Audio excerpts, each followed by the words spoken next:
ଯାତ୍ରା ଜଗତରେ ଚହଳ ପକାଇଥିବା ଅନୁଷ୍ଠାନ ଯାତ୍ରା ସମ୍ରାଟ ତୁଳସୀ ଗଣନାଟ୍ୟ 2024-25 ଯାତ୍ରା ବର୍ଷ ପାଇଁ ତା ଅନୁଷ୍ଠାନର ଦୁଇଟି ନୂଆ ନାଟକ ସହିତ ନୂଆ ନୂଆ କଳାକାରମାନଙ୍କୁ ନେଇ ଯାତ୍ରା ଅନୁଷ୍ଠାନ ଶୁଭାରମ୍ଭ କରିବା ପାଇଁ ଯାଉଛି। ତୁଳସୀ ଗଣନାଟ୍ୟ 2024-25 ଯାତ୍ରା ଋତୁ ପାଇଁ ପ୍ରଥମ ତାର ନୂଆ ନାଟକ ଆଣିଛି ସୁନ୍ଦରୀ ସଙ୍ଗୀତା ସପନ ସାଥୀ।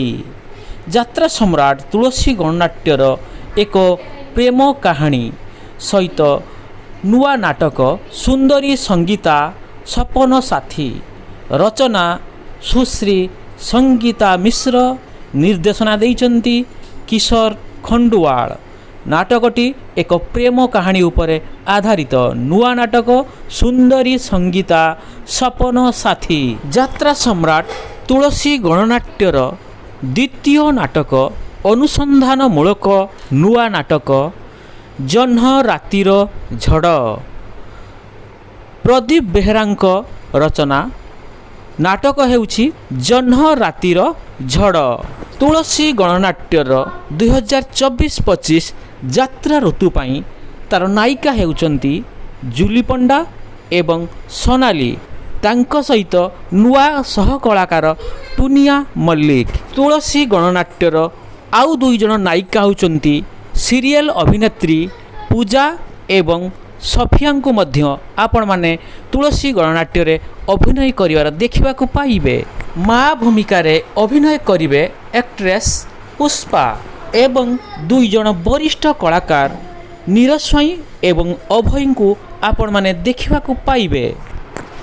ତୁଳସୀ ଗଣନାଟ୍ୟର ମୁଖ୍ୟ ନାୟକ ଭାବରେ ଆପଣମାନେ ଦେଖିବାକୁ ପାଇବେ TV serial artist ଅଶ୍ୱନୀଙ୍କୁ।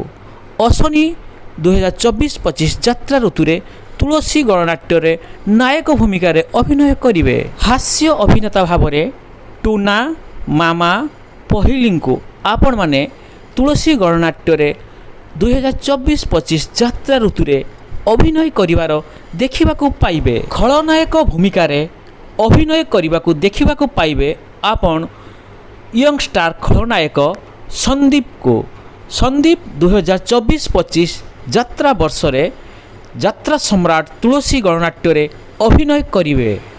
Nayak Jayajit ଏବଂ ଦୀପକ 2024-25 ଯାତ୍ରା ଋତୁରେ ତୁଳସୀ ଗଣନାଟ୍ୟରେ ଅଭିନୟ କରିବାର ଦେଖିବାକୁ ପାଇବେ।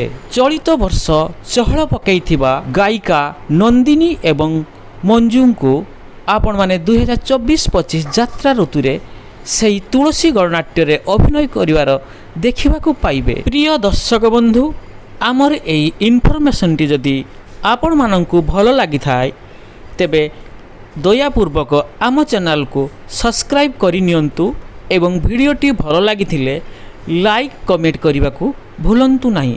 ସେୟାର ମଧ୍ୟ କରିଦିଅନ୍ତୁ। ଫେସବୁକରେ ଦେଖୁଥିବା ଭିଓର ବନ୍ଧୁମାନଙ୍କୁ ଅନୁରୋଧ ଆମ ଚ୍ୟାନେଲକୁ ଫଲୋ କରିନିଅନ୍ତୁ ଏବଂ ଭିଡ଼ିଓଟିକୁ ଲାଇକ୍ ସେୟାର କମେଣ୍ଟ କରିବାକୁ ଭୁଲନ୍ତୁ ନାହିଁ। ପୁଣି ଚେଷ୍ଟା କରୁଛୁ ଆପଣମାନଙ୍କ ପାଇଁ ଏମିତି ଏକ ଭଲ ଭିଡ଼ିଓଟି ଆଣିବା ପାଇଁ। ସେ ପର୍ଯ୍ୟନ୍ତ ବିଦାୟ ଦିଅନ୍ତୁ। ଜୟ ଶ୍ରୀରାମ।